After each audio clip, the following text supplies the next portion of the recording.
LinkedIn News. How can physical touch make you feel better day to day?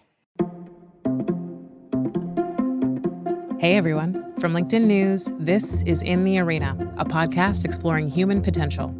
I'm Leah Smart, and every week you'll find me right here in conversation with bright minds and brave hearts, learning how we can improve our lives and our world by transforming ourselves.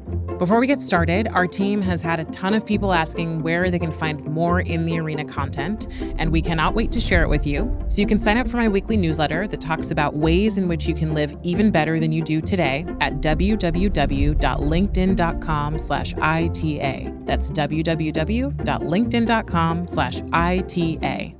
All right, on to our show.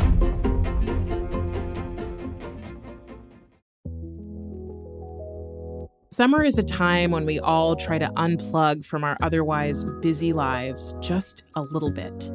And while vacations can feel rejuvenating, we also have to come home. So we want to arm ourselves with techniques that we can use every single day to feel better.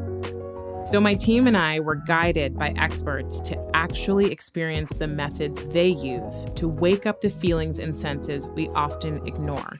And you can do these anytime.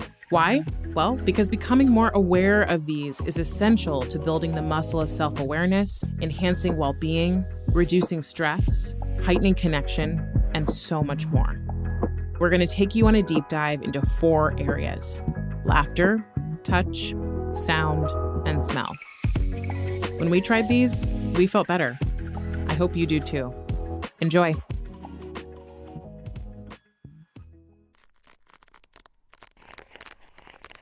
If I asked you what the number 3 YouTube search in the world is right now, would you know the answer? I didn't either. But according to my guest today, Tammy Lung, it's ASMR. Tammy is an ASMR expert as well as the founder of Tingles Bar, which specializes in live ASMR experiences. Okay, so what is it? Well, ASMR is an acronym for Autonomous Sensory Meridian Response, which is a total mouthful. But basically, it's the feeling of tingling, relaxation, and soothing brought on by different experiences that can be visual, auditory, or tactile. So here's how to think about it. Think back to when you were a kid. What's an experience you had that made you feel soothed? Could have been having your hair brushed or hearing a teacher's voice as she read a story in the classroom. These are things that Tammy calls triggers for ASMR. The outcome, she says, is that people feel more relaxed, either throughout their day or they can feel relaxed enough to fall asleep. And while there's much more research to do in this field, I thought it was worth the exploration based on its calming benefits and the fact that millions of people are trying it out to unplug from their fast-paced lives. Here's Tammy.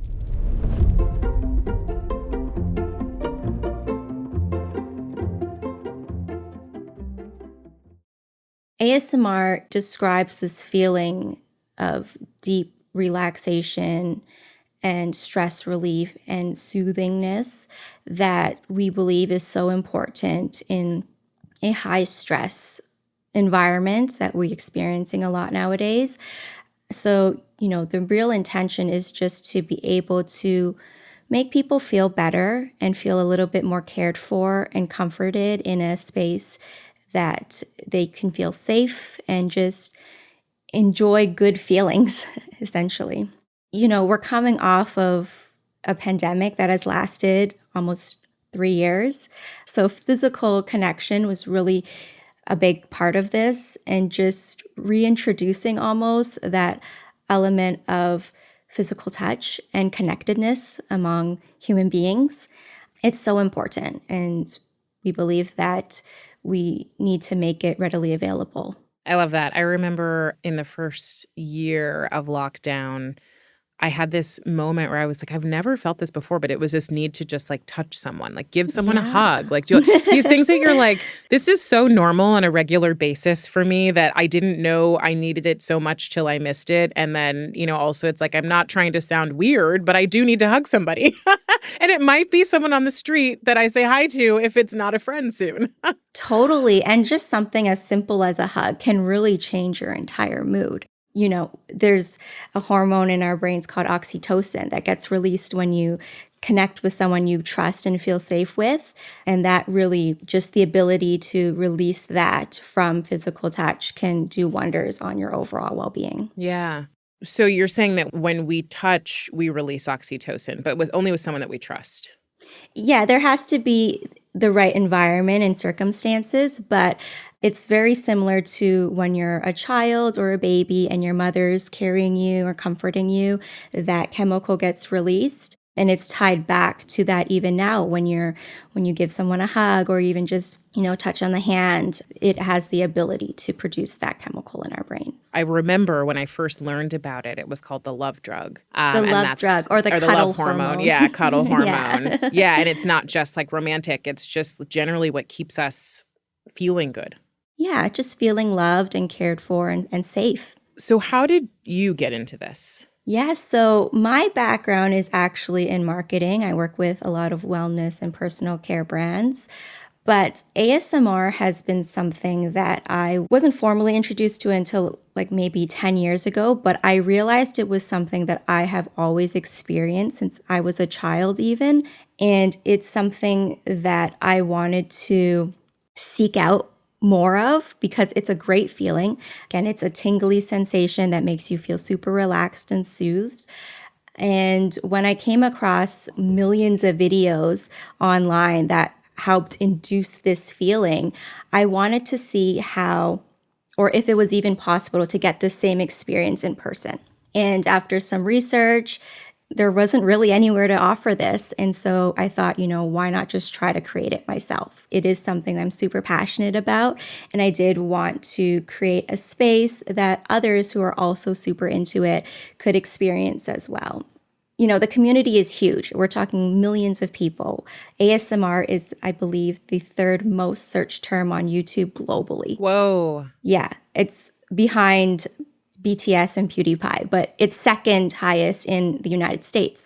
And when you watch certain ASMR videos, some of the top comments on these contents are, I wish I could experience this in real life. And so I was clearly not the only one who wanted this. So I figured, why not try and, put it out there. By the way, nothing against formal education, but I think your decade of work nullifies the need for that. So you are an expert. You said at the beginning, I realized I've been able to experience this since I was a child. Isn't it that only a certain percentage of the population can experience it, or do we know? Yeah, so, ASMR as an official science is still very new and a lot of work needs to be done in terms of research and development. It's believed that about 10% of the entire world's population has the ability or does feel ASMR. It's kind of categorized into 3 different groups. So the first one being those who, like me, have experienced it since childhood from either, listening to a teacher speak while in a classroom setting or watching something on television or having their mother or a motherly figure brush their hair or, massage their back. So that's the first category of those who kind of had this experience and the ability to experience ASMR throughout their entire life.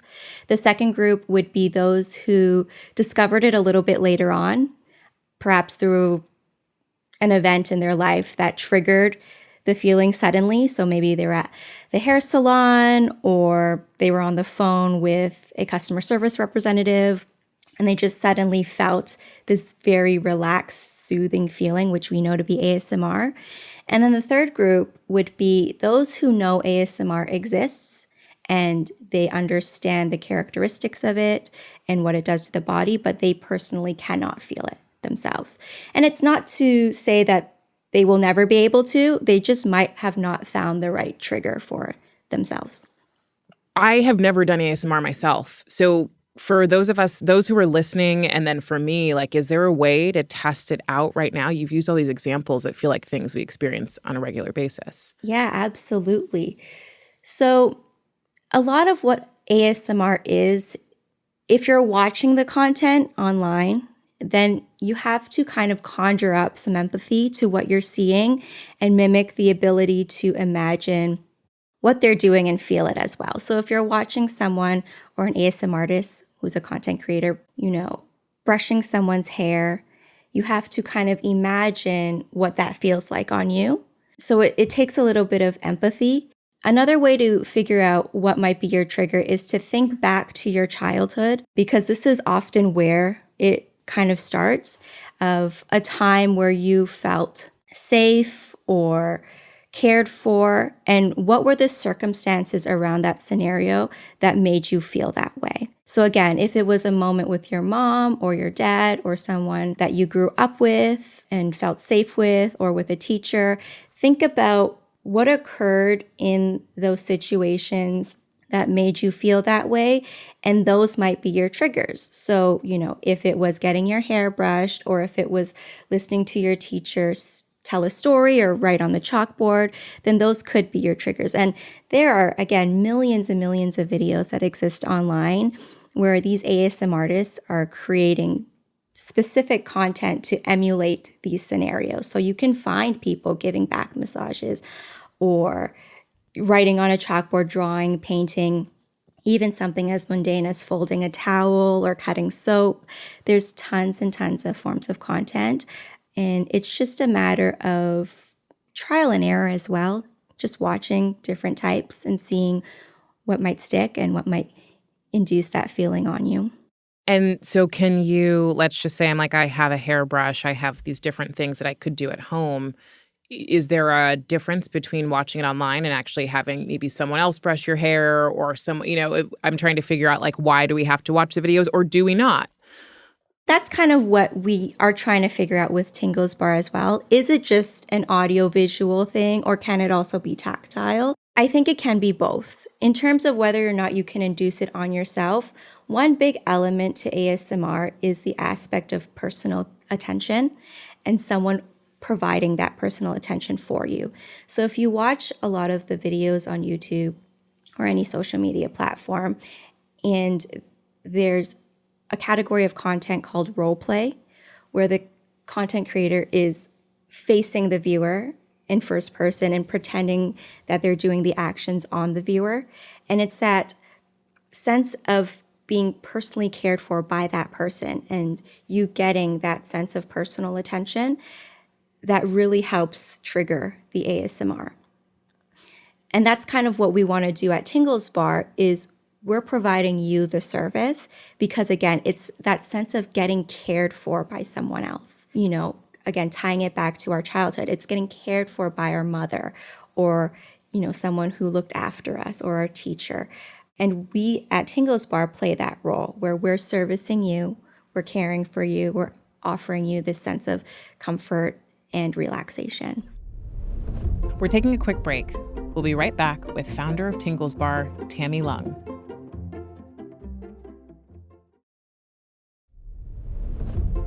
And we're back with Tammy Lung, Tingles Bar founder and ASMR expert. I'm thinking about, like, I don't know if you've gone this deep, but when it comes to personal attention, like, you could have a very close friend that could, brush your hair, or whatever the different things that people do. Does that tend to work, or is there something about, like, like when you go get a massage, you don't know the person necessarily, but so is that the actual kind of, like, relationship you want to have because it's personal attention without that attachment? I don't believe it needs to have any personal attachment. I think if the person providing the service or the action on you or for you, if they have the intention of providing you with care and comfort, then you'll receive it that way. Got it. Yeah. So what, like, if you fast forward 10 years, like, what do you hope that we've figured out about ASMR, given it's top 3, and you said in YouTube searches? Yeah, definitely just that there would be more research on what is exactly happening in the body and the brain that's triggering this response very specifically, and how can we use this in a way to benefit people, whether it's in the form of physical or mental or emotional therapy. A lot of why the science isn't where it needs to be at this current moment is because so much of ASMR is subjective, and a lot of the experiences that we know of are anecdotal, and it's based on each individual's personal preferences. Like we said, there are so many triggers, and not one trigger will work for everyone. You kind of have to figure out, and it's also based on your life experiences. We talked about earlier, how do you figure out your trigger? Well, you have to take it back to a personal moment. And so because it's so independent on each person, it's difficult to find some common elements, but I think we will get there. What have you heard anecdotally from people who've tried it or done it regularly? Many people say that it helps with their stress. One huge thing is that it helps with their insomnia. So a lot of people use ASMR to fall asleep. Most of the time they're watching these videos right before bed because it puts you in a state of that relaxation where it's easier to drift off. One interesting pattern that I've noticed just with Tingles Bar is we have a wait list for people who are interested in experiencing the service. And there's a spike of people who join the wait list between 11 p.m. and 1 a.m. And what we believe is, people are watching that content and then wanting to see if it's something that they can experience. And then they search up live ASMR and they come across Tingles Bar. And is ASMR something that you do for yourself too? Like, are you doing it consistently? Absolutely. I watch a video almost every night to fall asleep. Wow. Yeah. And what's your trigger? How did you figure that out? So growing up, I loved watching this show called Art Attack. And it was where the host would just do different arts and crafts, do sketches with chalks and pastels. And I would come home after school and I would watch that and just lay on the couch and just be mystified by the movement of his hands and drawing and the sounds of the materials on the paper. I also was a really big fan of watching the shopping channel when they sold makeup products and you can see them demonstrate the makeup on the models. So that was something that I also found to be super relaxing. And as a child, it was a little strange to be so into, but there was just something that I really enjoyed about it. So as I discovered the ASMR community, I started looking, it's actually how I discovered the ASMR community. I started looking up videos on YouTube of people applying makeup. And I kept seeing this term ASMR pop up. And when I searched ASMR, it was like, Pandora's box just opened up and I was exposed to a world of new videos that would last me a lifetime. But that's typically my go-to, is watching people apply makeup to other people or doing some sort of massage therapy. Especially, there's this one content creator called Nanu who does videos with her grandmother. And I think it ties back to, my relationship with mine. And her grandmother is a makeup artist and she applies the makeup very delicately, and speaks very softly. So that's one that I know I can rely on and turn to if I really need to just zone out. Cool. This series is about, of course, showing people different ways in which they can change their relationship to a physical sense. My goal is to get people over the hump of this is weird and into the I'm open to exploring this because it might have benefit for me. Yeah, almost more often than not, that is the response. What I would say is there's very little to lose in trying just watching a video and watching different types. I would say give at least 5 different trigger types a try. You might find something you like. So whether it's whispering or tapping, or some people do mukbangs, which is like an eating show, there are so many possibilities that might connect with you. Just try it. Just watch some content. And there are so many benefits for it that it's worth just trying, essentially. Agreed. Yeah. Yeah. I got really into emotional freedom technique a few years ago, and it kind of reminds me of that. Although with EFT, you're tapping on different meridian points to release stress in your body. I did it mostly on myself, but I remember watching a documentary where it was about people who do this, and people in the therapeutic space or psychology space who also do this for their patients. And it seemed to me that even though it was great for me to do by myself, that it was actually really powerful for someone else to do this tapping thing that It's a way for someone else to be connected to you, but to be providing you care. And depending upon your history, it's also a safe space. Yeah, and because the science isn't quite there, we cannot confirm too much yet, but there are so many parallels with the benefits of ASMR and what we do know, the little bit of how it works, to a variety of different physical therapies. As you mentioned, the meridians. So there are tons of different therapies that work to balancing energy throughout the body's meridian, their energy channels.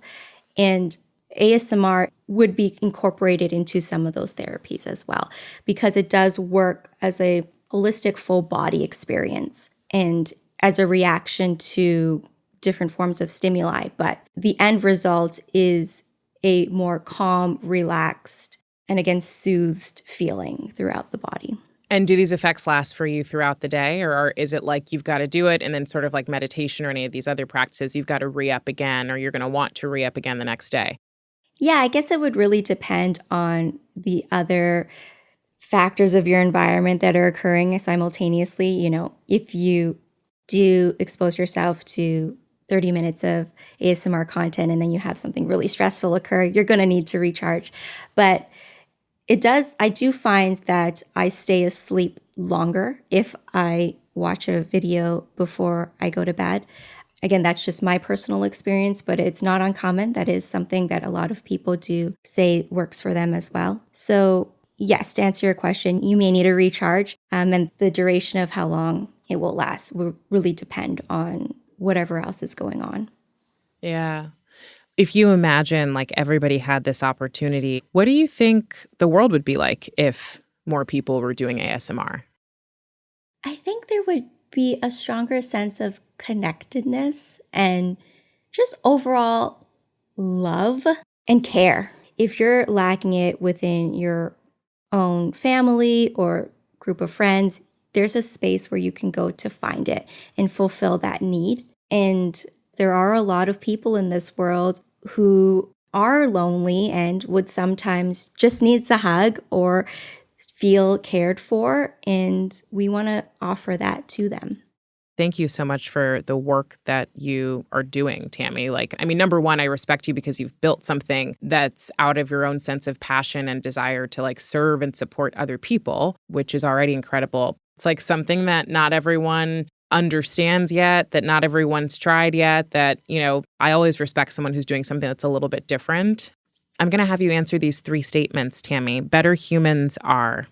Loving. Better work is. Fulfilling. And a better world has. Peace. Love it. Thank you so much for joining me. It was great to get to talk with you and to share this awesome work that you're doing for people who are listening and curious about how to support themselves in changing their relationship to touch and relaxation. Thank you so much for having me. It's a pleasure. That was Tammy Lung, ASMR expert and founder of Tingles Bar. It might be a little bit different, but why not go out or stay in and decide for yourself if ASMR is helpful for your sleep and relaxation? If this conversation has you thinking about different healing methodologies, that was kind of the point, why not share it? I think there's something for everyone, and this could easily be for someone you know. And help other people like you find our show by leaving us a rating before you go. Even better, write a 1-sentence review telling us why you loved our summer series. And as always, you can find me on LinkedIn writing about human potential and meaningful living. Find my newsletter on how to live even better every day at www.linkedin.com/ITA. That's www.linkedin.com/ITA. In the Arena is a production of LinkedIn News. The show is produced by Alexis Ramdow and Rafa Fariha. Asaf Gadron makes sure we sound good in the studio, mixed and sound designed our entire summer series. Thank you so much, Asaf.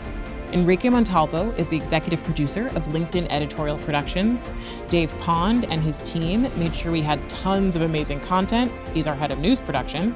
Courtney Coop is head of LinkedIn Original Audio and Video. Dan Roth is the editor-in-chief of LinkedIn.